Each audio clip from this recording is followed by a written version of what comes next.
Good evening dears. कैसे हैं आप लोग? उम्मीद करूंगा ठीक होंगे। माय नेम इज अंकित वर्मा और आप देख रहे हैं my YouTube channel excellent classes में आपका स्वागत है।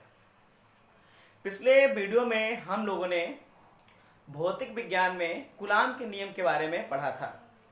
कूलाम जी ने बताया था कि दो आवेशों के मध्य एक ऐसा वैद्युत बल कार्य करता है जिससे आवेश एक समान प्रकृति होने के कारण एक दूसरे से दूर हो जाते हैं और असमान प्रकृति में होने के कारण एक दूसरे की ओर आकर्षित हो जाते हैं।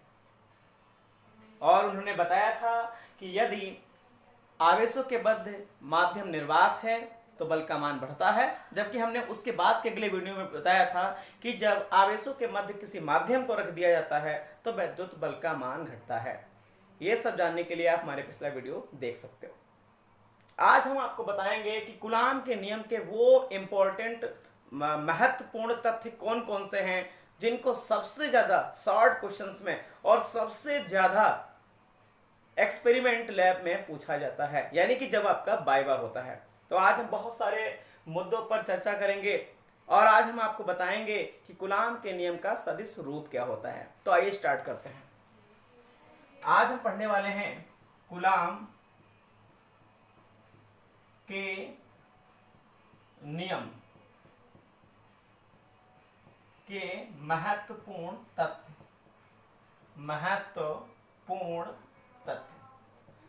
आप सारे पॉइंट्स को बहुत ही अच्छी तरीके से रिवाइज करेंगे और पूरा वीडियो शुरू से लेकर अंत तक देखेंगे। यानी कि जो हमें महत्वपूर्ण तथ्य पढ़ना था, इसमें हमें एक और चीज पढ़नी थी, लिमिटाइजेशन, जिसको हम लोग कहते थे सीमाएं। यानी कि वैद्युत बल जो हमने कूलाम के नियम के द्वारा सीखा था उसकी कितनी सीमाएं हैं, कहां पर उसका यूज होता है, कहां पर उसका यूज नहीं होता है। तो सबसे पहला इनका नियम था, बिल्कुल ध्यान से सुनेंगे, सबसे पहला नियम इनका था, प्रत्येक आवेश पर लगने वाले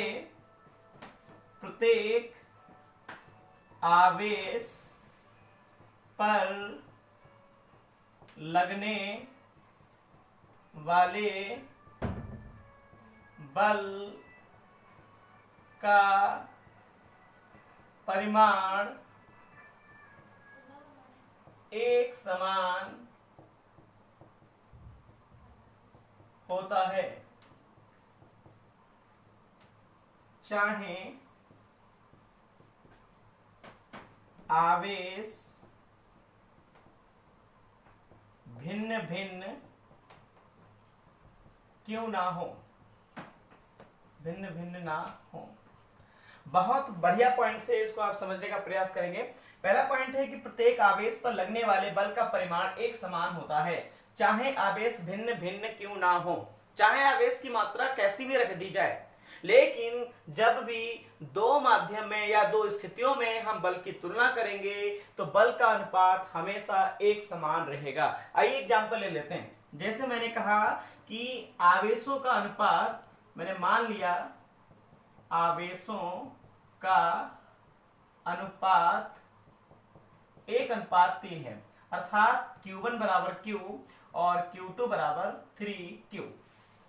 अगर हम यहां से किसी एक माध्यम की बात करें, फर्स्ट मीडियम की बात करें, तो बिल्कुल ध्यान से सुनिएगा। यानी कि कोई एक मीडियम पर बात करते हैं तो आपका F1 बराबर हो जाता है 1/4πε0 Q1 Q2 बटा R²।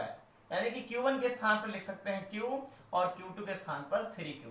तो आपका F1 बराबर हो जाएगा 1/4πε0 3Q² बटा R²। इक्वेशन नंबर कौन सा देंगे? फर्स्ट। जब हम दूसरी स्थिति में यानी कि सेकेंड कंडीशन की बात करेंगे, सेकेंड कंडीशन, फिर हम मान लेते हैं इसका अनुपात 1:3 है, वही अनुपात रखते हैं, वही रेशियो रखते हैं, तो आपका F2 बराबर जो आ जाएगा 1/4πε0 Q into 3Q upon R²। यानी कि F2 इक्वल टू हो जाएगा 1/4πε0 3Q² upon R²। Equation second. Equation first व सेकेंड की तुलना करेंगे, फर्स्ट व सेकेंड की कंपेयरिंग, तुलना करने पर तो आपने देखा दोनों के RHS बराबर हैं, इसका मतलब F1 बराबर F2, तो जो हमारा F1 बटा F2 हो जाएगा वो 1/1, यानी कि F1 ratio F2 equal to 1:1, ये हमारा आंसर हो जाएगा।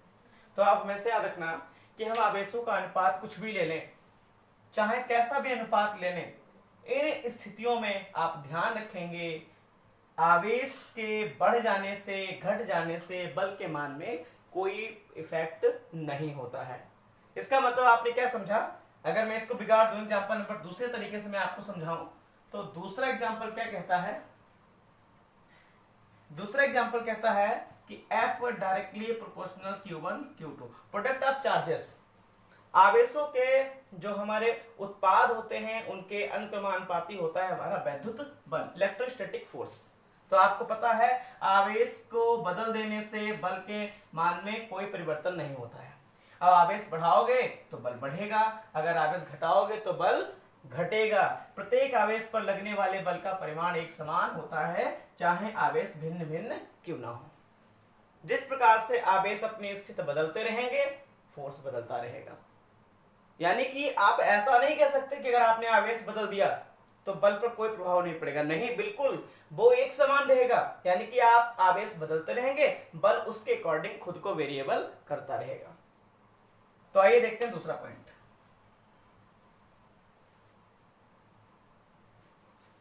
हम दूसरे पॉइंट पर जब बात करेंगे तो दूसरा पॉइंट यह है, यह नियम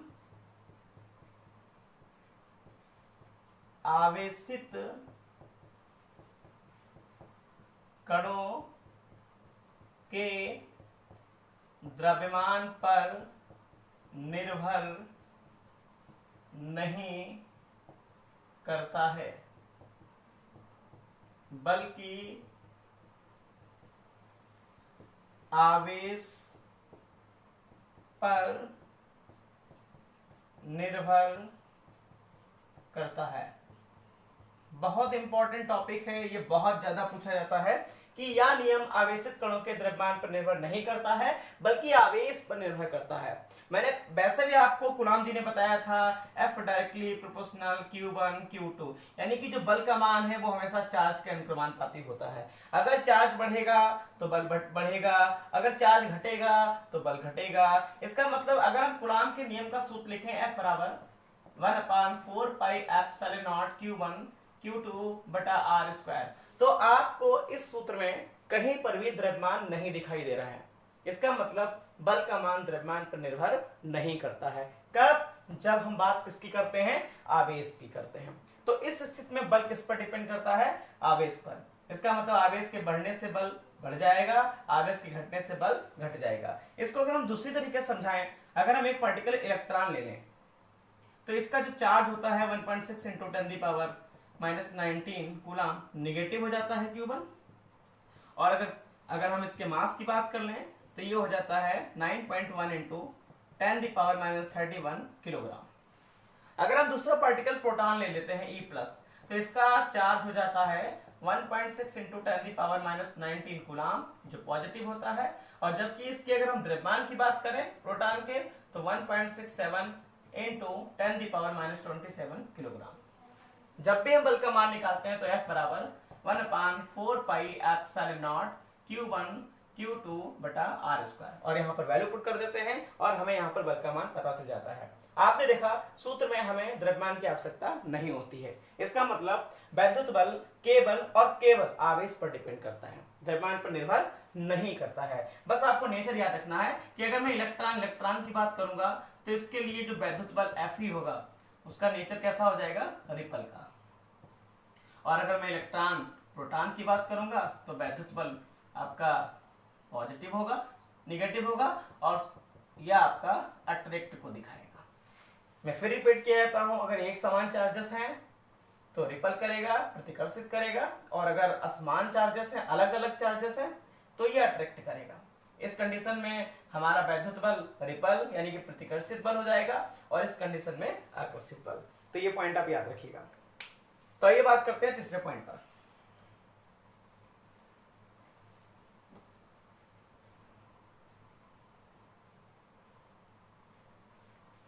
तीसरे पॉइंट की अगर हम बात करेंगे तो तीसरा पॉइंट कहता है यह नियम बिंदु आवेश के लिए सत्य है।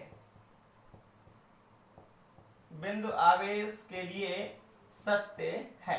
आइए बहुत ही इंपॉर्टेंट बात करने वाले हैं बिंदु आवेश, जिसको इंग्लिश में कहते हैं पॉइंट चार्ज। आखिर क्या होता है पॉइंट चार्ज? अगर मैं बताऊं, पॉइंट चार्ज का मतलब होता है अत्यंत छोटा आवेश। अत्यंत छोटा आवेश, या इसको हम दूसरे प्रकार से डिफिनेशन दे सकते हैं, आवेशों के बीच की दूरी की तुलना में बहुत कम। बहुत कम। बात ध्यान से समझना, इसका कोई डिफिनेशन निश्चित नहीं है, यानी कि ये एक बहुत बहुत बहुत ही छोटा आवेश है, अत्यंत छोटा आवेश है, जिसको किसी आवेश के पास ले जाने पर कोई इफेक्ट नहीं होता है। या तो हम इसे कह सकते हैं अत्यंत छोटा आवेश, जो बहुत ही ज्यादा छोटा आवेश होता है उसको बिंदु आवेश कहते हैं। बिंदु मतलब पॉइंट, एक पॉइंट के जैसा आवेश। और या फिर हम कह सकते हैं इसकी तुलना अगर हम करें तो आवेशों के बीच की दूरी की तुलना में बहुत कम, यानी कि जितनी ज्यादा दूरी होगी उसकी तुलना अगर की जाए तो उसकी तुलना में बहुत बहुत बहुत ज्यादा कम, उसको हम कहते हैं पॉइंट चार्जेस। तो अब हम बात करते हैं कि यह नियम पॉइंट चार्ज के लिए ही सत्य क्यों है। अगर हम यहां पर आपके लिए एग्जांपल ले लेते हैं, दो गोले ले लेते हैं, आवेशित गोले, जिन पर एक समान चार्ज है, यानी कि पहले गोले पर प्लस प्लस और दूसरे गोले पर भी हम क्या कर लेते हैं, प्लस प्लस। तो बिल्कुल ध्यान से समझना, मैं आपको एक बात बताना चाहता हूं जो बहुत इंपॉर्टेंट है। अगर दोनों गोले आवेशित हैं, तो अगर ये एक समान आवेशित हैं, तो पहला गोले जो हमारा आवेशित है, जब पहले गोले के संपर्क में हम दूसरा गोला लेकर आएंगे तो वो इसे रिपल कर देगा, यानी कि जब इसे रिपल करेगा तो इसके बीच की दूरी बढ़ जाएगी, और जब दूरी बढ़ेगी तो हमारा बल कैसा हो जाएगा, मिनिमम हो जाएगा, यानी कि बल हमारा घट जाएगा। कौन सा बल? Electrostatic force. कब? जब समान आवेश होंगे। समान आवेश किसके कारण? प्रतिकर्षण के कारण। ओके, अब हम बात करेंगे जब हमारे असमान, यानी कि हम यहां पर बात कर लेंगे, दो आवेशित गोले ले लेंगे, एक पर पॉजिटिव चार्ज और दूसरे पर नेगेटिव चार्ज। तो इस स्थिति में असमान आवेश होंगे, असमान आवेश। और यहां क्या होगा, जब असमान आवेश की बात करेंगे तो इनके बीच की दूरी घटेगी, यानी कि एक दूसरे को आकर्षित करेंगे, तो Fe का मान जो होगा वो मैक्सिमम हो जाएगा। कब? किसके कारण? आकर्षण के कारण। बिल्कुल ध्यान देना, ये पॉइंट भी नोटेड है, कॉपी पेन उठाकर इसको नोट करते रहो, क्योंकि ये ऐसे पॉइंट्स हैं जिनको वाइवा के तौर पर पूछा जाता है। तो मैं फिर आपको बता रहा हूं, अगर मैं दो बड़े आवेशित गोलों की बात करूंगा तो उन दोनों गोलों में अगर एक समान आवेश है तो वो एक दूसरे को प्रतिकर्षित करेंगे, यानी कि एक आवेश को जब दूसरे आवेश के निकट ले जाएंगे तो वो उसे प्रतिकर्षित कर देगा, जिससे उसके बीच की दूरी बढ़ेगी और बल घट जाएगा। क्योंकि आपने रूल में देखा था F व्युत्क्रमानुपाती R स्क्वायर, जितनी ज्यादा दूरी बढ़ेगी बल उतना ही घटेगा। इसी को हम लोग बोलते थे इनवर्स लॉ, इसको व्युत्क्रम का नियम भी कहते थे। और दूसरी बात यह थी कि जब असमान चार्जेस की बात करते हैं, जब आवेशित गोले असमान होते हैं, तो इस स्थिति में वो एक दूसरे को आकर्षित करते हैं, जिससे उनके बीच की दूरी घटती है और बल बढ़ता है। आप देख रहे हैं कि दोनों स्थितियों में बल वेरिएबल हो जाता है, जो कि कूलाम के नियम को सत्यापित नहीं करता है। कूलाम के नियम के अकॉर्डिंग बल वेरिएबल नहीं होने चाहिए, एक समान होने चाहिए। इसीलिए हम हमेशा किस आवेश की बात करते हैं? बिंदु आवेश। इसको कुछ और भी कहते हैं जिसका नाम है टेस्ट चार्ज, आगे पढ़ेंगे हम लोग। परीक्षण आवेश, यानी कि ये एक इतना छोटा सा आवेश होता है, इसको जब हम दूसरे आवेश के निकट ले जाते हैं तो उस आवेश पर कोई प्रभाव नहीं पड़ता है। और जबकि मैंने आपको बताया कि जब दो आवेशित गोले बड़े बड़े एक दूसरे को आकर्षित करते हैं तो जैसे दूसरा आवेश पहले आवेश में पहुंच जाता है तो उनके मिल जाने से हमारा बॉडी डैमेज हो जाता है, यानी कि वहां पर बल का मान इतना ज्यादा बढ़ जाता है कि वो पार्टिकल आपस में मिलकर पूरी बॉडी को डैमेज कर देते हैं और वहां पर कूलॉम के नियम को सत्यापित नहीं किया जा सकता है। तो ये पॉइंट बहुत इंपॉर्टेंट है। तो आइए देखते हैं अगला पॉइंट। अगला पॉइंट क्या कहता है, पॉइंट नंबर 4।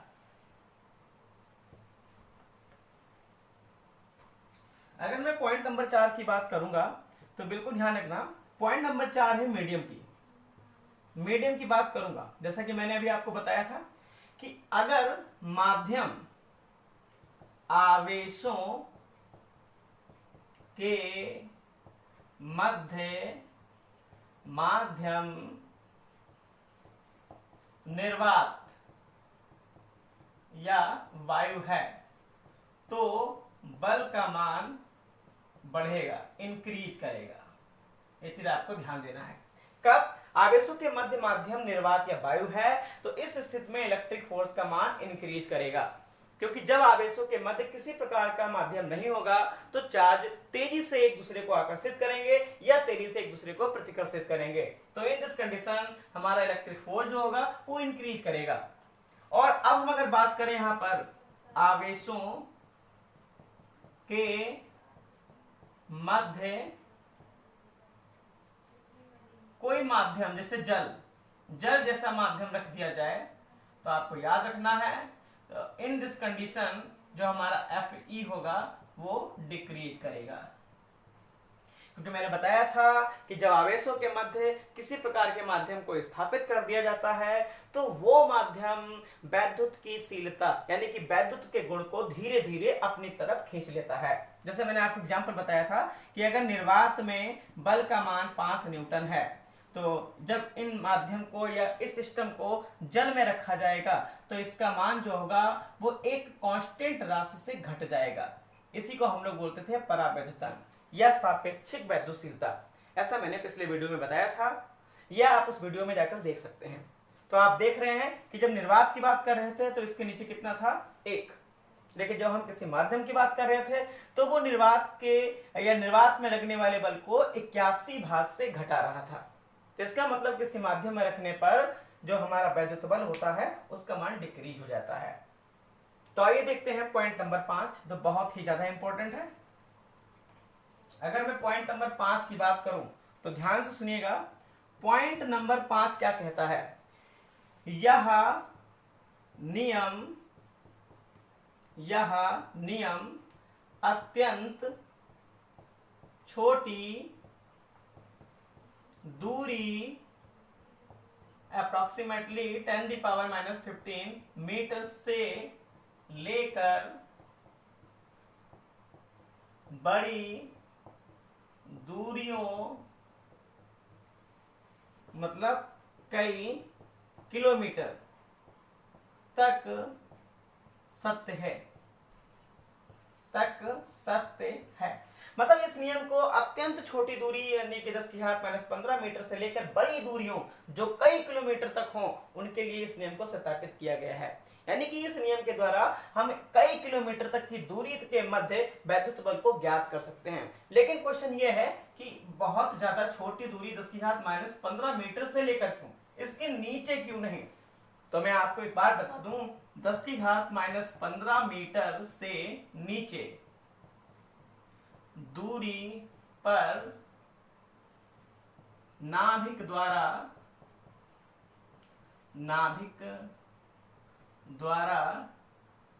एक प्रबल आकर्षण बल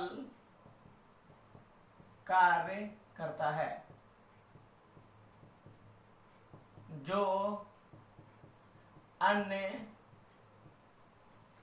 बलों की तुलना में ज्यादा प्रभावी होता है,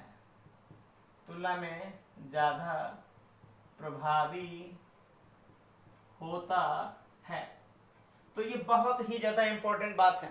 बहुत पूछा जाता है कि यह नियम अत्यंत छोटी दूरी 10 की घात -15 मीटर लगभग जो बता रही है, से लेकर बहुत बड़ी दूरियों जो कई किलोमीटर तक नापी जाती हैं, उसके लिए सत्यापित किया जा चुका है। अब क्वेश्चन ये उठता है कि 10 की घात -15 मीटर से ही क्यों, उससे नीचे क्यों नहीं? तो मैं आपको बता दूं, जो नाभिक का आकार होता है उसका रेडियस अप्रोक्सीमेटली 10 की घात -15 मीटर की कोटि का होता है। तो जब 10 की घात -15 मीटर नीचे दूरी की हम बात करते हैं, तो इस स्थिति में नाभिक द्वारा बाह्य कक्षा में उपस्थित इलेक्ट्रॉनों पर एक बहुत ही ज्यादा प्रबल आकर्षण बल कार्य करना प्रारंभ कर देता है, जो अन्य बलों की तुलना में बहुत ज्यादा प्रभावी होता है। यानी कि हमें यह पता चल गया कि इस प्रकार का जो नियम है वो 10 की घात -15 मीटर से नीचे काम नहीं करेगा। जब भी काम करेगा तो 10 की घात -15 मीटर से लेकर बहुत बड़ी दूरी तक। तो ये पॉइंट भी नोटेड, इस पॉइंट को नोट किया जाए। चलिए बढ़ते हैं आगे। अब जो हमारा टॉपिक है वो बहुत ही ज्यादा इंपॉर्टेंट टॉपिक है। अगर हम बात करें तो वो है कूलाम के नियम का सदिश रूप, यानी कि vector form of Coulomb's law. Coulomb के नियम का वेक्टर रूप। कूलाम जी ने वैद्युत बल के परिमाण के बारे में बताया था, जैसा कि मैंने आपको कूलाम के नियम से समझाया था। आपको पता है बल एक सदिश राशि है, यानी कि जो फोर्स है वो एक वेक्टर क्वांटिटी है, और वेक्टर का मतलब होता है जिसमें परिमाण के साथ साथ दिशा भी हो। तो हम इसके परिमाण के बारे में पढ़े थे, F बराबर 1/4 pi epsilon naught Q1 Q2 बटा r²। ये इसका मैग्नीट्यूड था। अब हमें इसके किसके बारे में बात करना है? डायरेक्शन के बारे में। तो आइए देखते हैं डायरेक्शन क्या होता है। आप जानते हैं कि यदि एक समान प्रकृति के आवेश हैं तो वो एक दूसरे को प्रतिकर्षित करते हैं, जबकि अगर अलग अलग प्रकृति के आवेश हैं तो वो एक दूसरे को आकर्षित करते हैं। तो आइए हम दो गोले ले लेते हैं। ये हमारा पहला गोला है जिसका चार्ज है Q1, और ये हमारा दूसरा गोला है जिसका चार्ज है Q2, जो एक दूसरे से स्मॉल r दूरी पर रखे हुए हैं, यानी कि पॉइंट A और ये पॉइंट B। अगर हम यहाँ पर बात करेंगे तो आपको पता है ये भी पॉजिटिव चार्ज है, ये भी पॉजिटिव चार्ज है, दोनों पॉजिटिव चार्ज है, तो दोनों एक दूसरे को प्रतिकर्षित करेंगे। यानी कि अगर Q1 को Q2 के निकट ले जाएंगे तो Q2 से किसी बल से बाहर की ओर फेंक देगा, प्रतिकर्षित करेगा, और अगर Q2 को Q1 के पास ले जाएंगे तो Q1 Q2 को किसी वैद्युत बल से इसको दूर फेंक देगा। तो अगर हम यहाँ पर बात करें Q1 पर, तो Q1 पर लगाए जाने वाला बल F1, Q1 पर लगाए जाने वाला बल F1 किसके द्वारा? Q2 के द्वारा, वेक्टर F12। यानी कि जब Q1 पार्टिकल को Q2 पार्टिकल के पास ले जाते हैं तो Q1 पार्टिकल पर लगाए जाने वाला बल F1 किसके कारण? आवेश Q2 के कारण इसे क्या करता है? प्रतिकर्षित कर देता है। यानी कि जब बल F12 Q1 पर Q2 के कारण लगता है तो Q2 Q1 पर लगने वाले बल को बाहर की ओर फेंक देता है। तब इसका जो डायरेक्शन होता है वो क्या हो जाता है?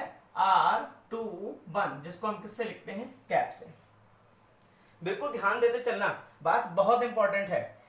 यानी कि आपको ये चीज जाननी है कि आपने देखा कि Q1 पर बल किसके कारण लग रहा है? Q2 के कारण। तो डायरेक्शन भी किसके कारण होगा? Q2 से Q1 की तरफ, क्योंकि Q2 Q1 को क्या कर रहा है? Q1 पर एक बल लगा रहा है, उसे बाहर की तरफ फेंक रहा है। क्यों? एक समान चार्जेस। अगर मैं अब इसी प्रकार Q2 पर बात करूंगा तो Q2 पर लगने वाला बल कौन सा हो जाएगा? F2। किसके कारण? Q1 के कारण। तो जिसके कारण उसे बाद में लिखते हैं और जिस पर लग रहा है उसे पहले लिखते हैं, तो आपका वेक्टर F21 हो जाएगा। अब आप देखिएगा जब Q2 पर Q1 के कारण बल लगता है तो इसकी दिशा क्या होती है? 1 से 2 की तरफ। इसका डायरेक्शन जो हो जाता है R12 के। ये चीज आपको ध्यान रखना है। यानी कि जिस आवेश के कारण बल लगेगा, डायरेक्शन उस आवेश से दूसरे आवेश पर डिपेंड करेगा। मैंने आपको बताया था कि पहले आवेश Q1 पर लगने वाला बल F1 किसके कारण, Q2 के कारण, तो डायरेक्शन क्या होगा Q2 से Q1 की तरफ जो R21 लिखा हुआ है। और इसी प्रकार दूसरे आवेश Q2 पर लगने वाला बल F2 किसके कारण, Q1 के कारण, तो 1 हो जाएगा। इसका डायरेक्शन क्या होगा Q1 से Q2 की तरफ, जो इसे बाहर ले जाएगा, तो डायरेक्शन हो जाएगा R12 जैसा कि आपको दिखाई दे रहा है। अगर मैं आपको एक बार बताऊं तो कोई अगर वेक्टर पोजीशन वेक्टर की बात करूं, वेक्टर R, तो इसका मतलब होता है मैग्नीट्यूड इनटू डायरेक्शन।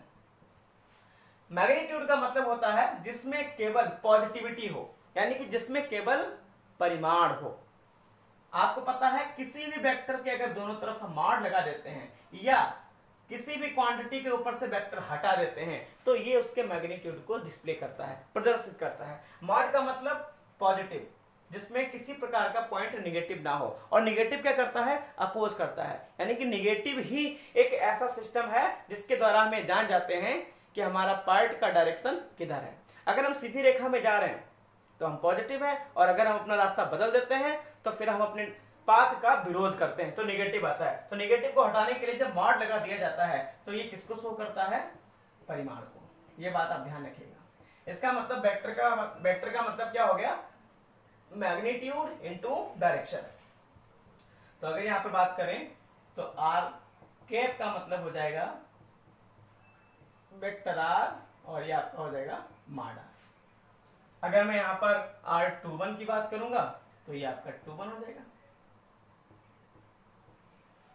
तो इसको हम एक प्रकार से और भी लिख सकते हैं, वेक्टर R21 बराबर, ये R21 है यानी कि दूसरे से पहले की तरफ। तो जब भी डिफरेंस लिखते हैं तो अंतिम माइनस प्रारंभिक, यहाँ पे प्रारंभिक कितना है 2, अंतिम कितना है 1, तो ये हो जाएगा vector R minus vector R2 बटा vector R1 minus vector R2, और क्या लगा देंगे, मॉड लगा देंगे। इसी प्रकार से अगर मैं R के 1 की बात करूंगा तो ये आपके सामने हो जाएगा vector R 12 upon mod vector R12। इसको मैं ओपन करूंगा तो 1 से 2 प्रारंभिक 1 और अंतिम 2, तो ये हो जाएगा vector R2 minus vector R1 upon vector R2 minus vector R1 का मॉड। ये चीज आपको ध्यान रखना है, ये बहुत ही इंपॉर्टेंट है। ऐसा हमने कक्षा 11 के वेक्टर एनालिसिस में पढ़ा था। तो ये बातें आपको बहुत ज्यादा ध्यान रखना है। मैं ज्यादातर हम इसका इस्तेमाल करते हैं, इसका ज्यादातर इस्तेमाल नहीं किया जाता है, लेकिन आपको पता होना चाहिए। हम ज्यादातर सूत्रों में हमेशा ऊपर वाले का ही इस्तेमाल करते हैं, इसका ज्यादातर इस्तेमाल नहीं होता है। तो आइए देखते हैं भाषा में क्या लिखेंगे। लैंग्वेज में हम ये लिखेंगे कि माना दो एक समान चार्जेस Q1 Q2 एक दूसरे से समान दूरी पर हैं। अब मैं यहां पर लिखेंगे Q1 आवेश पर Q2 द्वारा लगाया गया बल।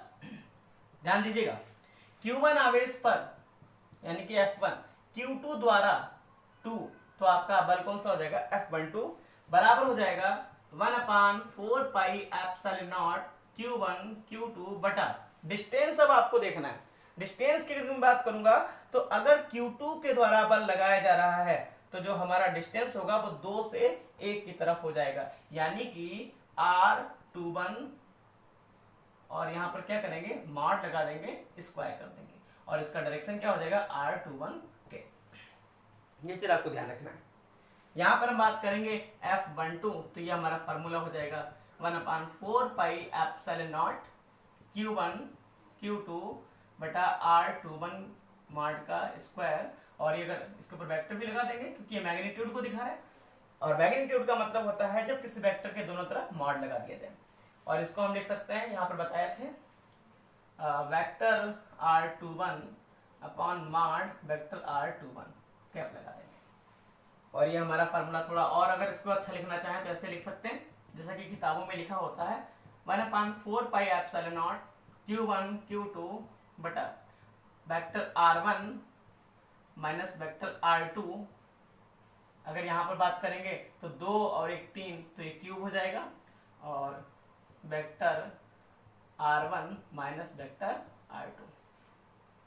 इक्वल 1/4πε0 Q1 Q2, ये हो जाएगा आपका वेक्टर R21 का होल क्यूब, और ये हो जाएगा आपका वेक्टर R21, और इस प्रकार से हमें F12 का मान मिल जाएगा। यानी कि कूलाम, यानी कि आवेश Q1 पर Q2 के द्वारा लगाया गया बल F12 1/4πε0, जिसका डायरेक्शन दूसरे से पहले की तरफ होगा। क्यों? क्योंकि बल किसके कारण लग रहा है? 2 के कारण। तो Q1 Q2 बटा नीचे क्या होता था? मैग्नीट्यूड। तो डायरेक्शन 2 से 1 की तरफ, तो R21 वेक्टर की तरफ क्या लगा देंगे? मॉड का स्क्वायर, और डायरेक्शन यहाँ पर दिखा देंगे R21, इसके ऊपर केप लगा देंगे, और यहां से वैल्यू उठाकर यहाँ पर हम पुट कर देंगे, और हमें 1 आवेश पर 2 आवेश के द्वारा लगाया गया बल पता चल जाएगा। अब हम देखते हैं, यानी कि ध्यान देते रहेंगे, अब अगली बार इसके उल्टा हम बात करेंगे, यानी कि Q2 आवेश पर Q1 के कारण लगाया गया बल। तो बिल्कुल ध्यान दीजिएगा, Q2 आवेश पर Q1 के कारण लगाया गया बल, तो आपके सामने लिखा हुआ है 1/4πε0 Q1 Q2। तो क्या हो जाएगा? जब पहले के कारण बल लगाया जाएगा तो इसका डिस्टेंस किसके कारण डिपेंड करेगा? 1 से 2 की तरफ। तो ये हो जाएगा R12 वेक्टर, मॉड लगा देंगे और बाहर क्या करेंगे? स्क्वायर, और यहाँ पर R12 वेक्टर कैप लगाकर छोड़ देंगे, जो इसके डायरेक्शन को शो करेगा। और अब अगर हम इसको लिखना चाहते हैं तो हम इसको कुछ इस प्रकार से लिख लेंगे, वेक्टर F21 बराबर 1/4πε0 Q1 Q2, और यहाँ पर आपके सामने हो जाएगा वेक्टर R12 के मॉड का स्क्वायर, और इसको लिख लेंगे vector R12 upon vector R12, दोनों तरफ क्या लगा देंगे? मॉड। ये आपके सामने लिखा हुआ है। इसको थोड़ा और अच्छा कर लेंगे,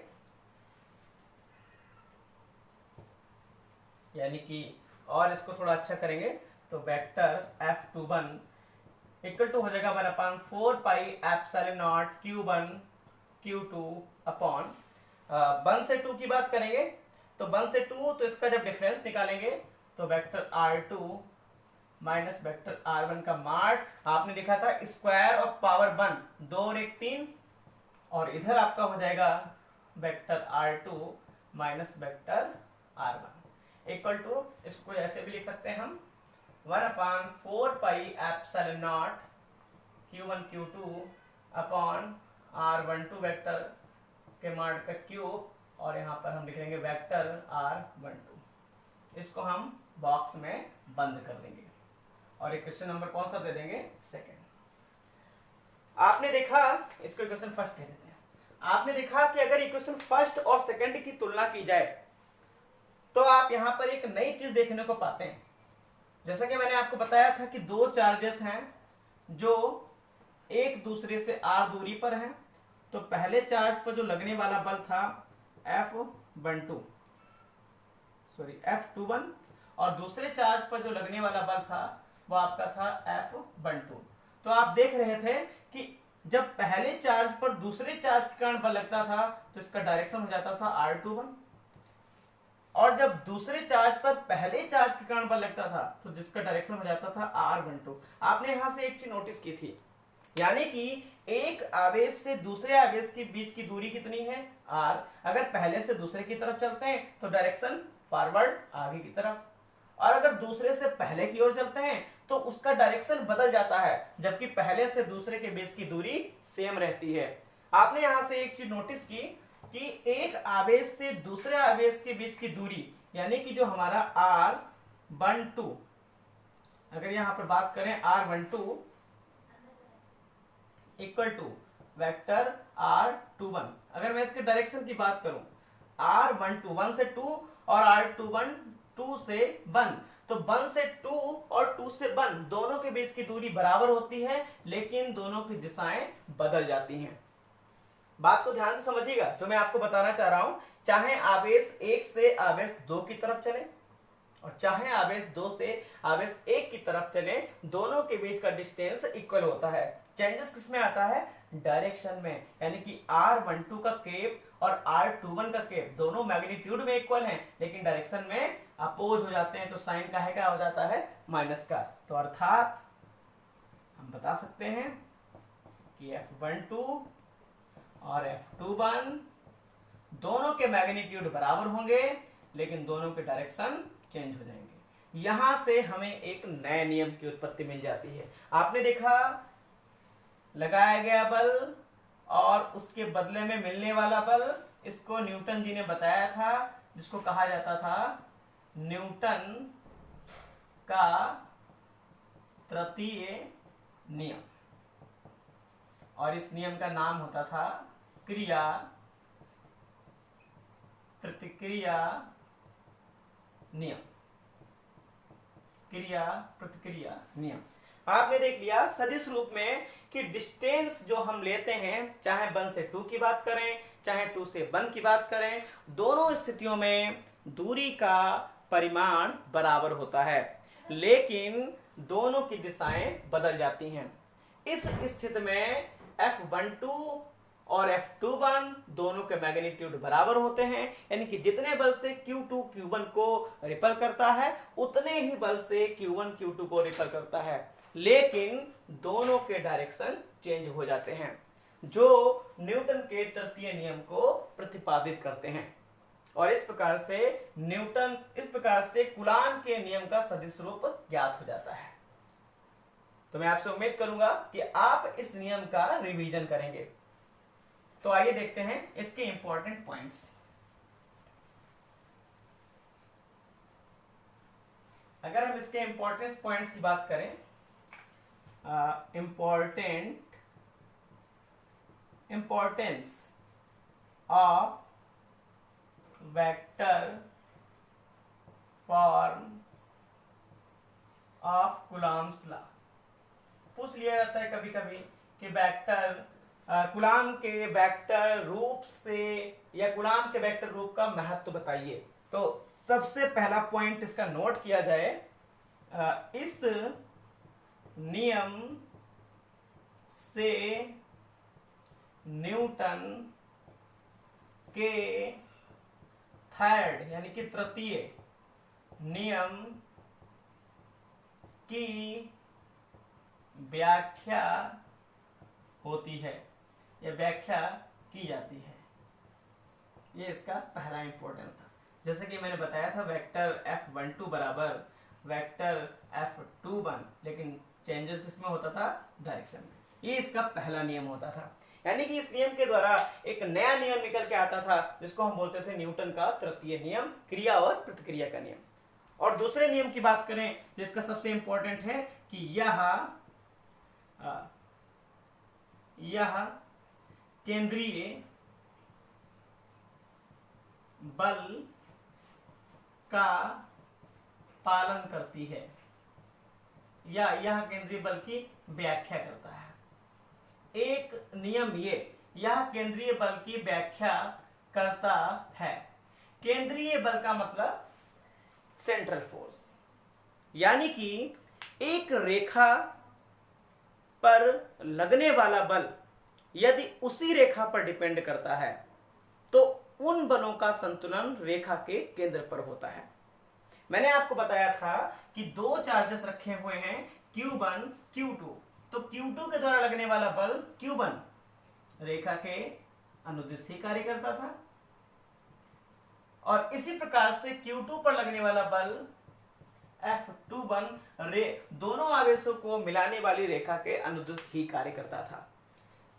आवेश पर लगने वाला जो बल है वो इसकी दिशा में ना होकर कहीं पे हो सकता था, लेकिन नहीं, यहां पर नियम ये था कि चाहे Q1 हो चाहे Q2 हो, Q1 के कारण या Q2 के कारण जो भी बल उत्पन्न होंगे वो Q1 और Q2 को मिलाने वाली रेखा के अनुदिश ही कार्य करेंगे। मैंने आपको बता दिया सेंट्रल फोर्स का मतलब होता है जब किसी रेखा पर या किसी रेखा के अनुदिश बल कार्य करते हैं तो उनका संतुलन रेखा के केंद्र पर डिपेंड करता है, जिसको हम लोग क्या बोलते हैं? केंद्रीय बल। Central force. यानी कि आपने देखा कि Q1 Q2 दोनों आवेशों को मिलाने वाली रेखा के अनुदिश ही दो बल कार्य करते हैं जिनके मैग्नीट्यूड बराबर और दिशा विपरीत होती है। इस प्रकार से यह ज्ञात हो जाता है कि यह केंद्रीय बल की व्याख्या करता है। एक बात मैं आपको और बता दूं, आपके दिमाग में होगा तो ध्यान रखिएगा।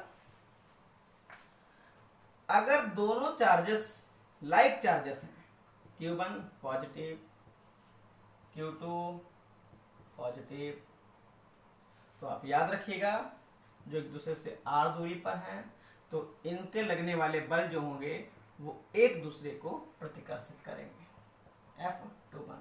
तो इस कंडीशन में जो Q1 Q2 का प्रोडक्ट होगा वो ग्रेटर देन क्या होगा, 0। यानी कि जो F होगा वो आपका मैक्सिमम, यानी कि F हमेशा ग्रेटर देन 0, 0 से बड़ा होगा, यानी कि F हमारा क्या होगा, पॉजिटिव। ये चीज ध्यान रखिएगा।